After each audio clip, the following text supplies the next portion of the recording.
Welcome back. Last time we examined the perceptual map and how the ideal position migrates down and to the right over time. In this video, we will look at the customer buying criteria for the high-tech segment. Going back to the Fast Track report, we turn our attention to the high-tech customer buying criteria. We find that the priorities for the high-tech segment are vastly different than the low-tech segment. Instead of price being the biggest consideration, we find that the ideal position is the biggest factor, representing 33% of the importance. These folks are particular about what they want. Secondarily, these folks care about being on the cutting edge of technology. Ideal age is 0 years, accounting for 29% of the importance. Looking at priority 3, we see that this segment is willing to pay top dollar for high performance, with a price range $10 higher than that of the low-tech segment, and with rated importance of 25%.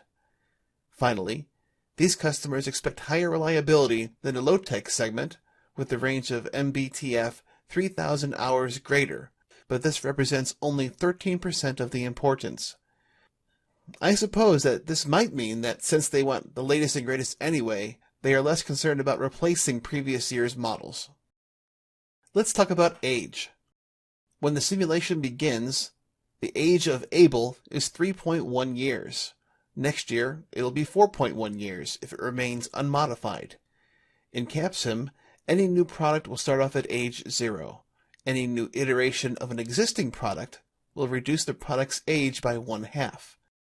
Just considering age, Able is better able to be adapted to the tastes of the low-tech market, because its age can be adjusted to nearer the low-tech customer tastes than it can be toward the high-tech customer market. It's not impossible to adjust Able to meet the high-tech tastes. It just has an additional obstacle because it's older at the start. You might instead consider creating a new product if you wish to pursue the high-tech segment, but this too has some challenges. The biggest one being that it takes a longer time to deliver a new product to market, as we shall see. Then again, Able, particularly in the short term, could be the choice of the high-tech market if there are no other products available with lower ages. Again, there are a number of ways to play this game. Remember that when it comes to age, like the ideal position, we need to be concerned with where the product will be next year instead of where it is now. The product age chart in the lower right portion of the R&D dashboard will be helpful here. We can now put together customer profiles of the low-tech and high-tech buyers. Low-tech buyers are cost-conscious, more conservative users who care about reliability but have less of a need for precision and are unconcerned with getting the latest and greatest technology. By contrast, high-tech buyers are in need of precision solutions with stringent technological requirements. These folks may care about being on the cutting edge of technology and often pride themselves on their technological savvy. These are the folks first in line to get the newest iteration of iPhone. You can see how these products we build for these people should be quite different. Management is about making choices. One product cannot be all things to all people. Such a thing cannot be optimized.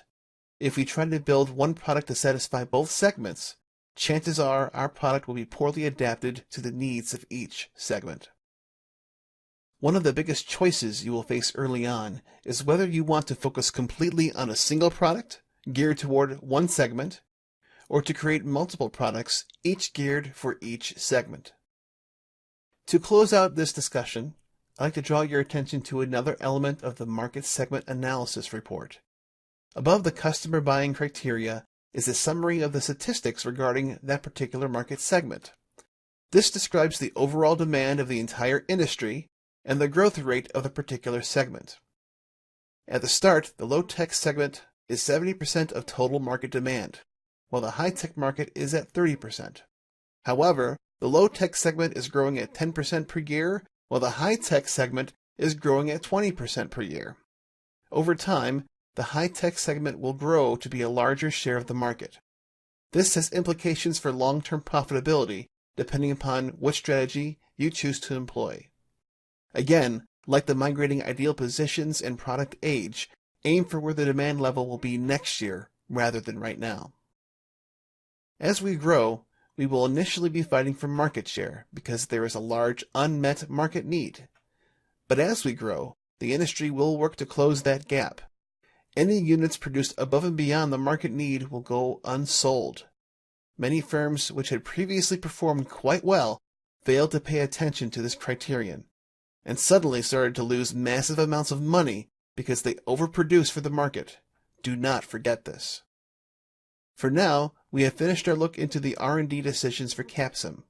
In the next video, we will turn our attention to the next set of decisions concerning marketing.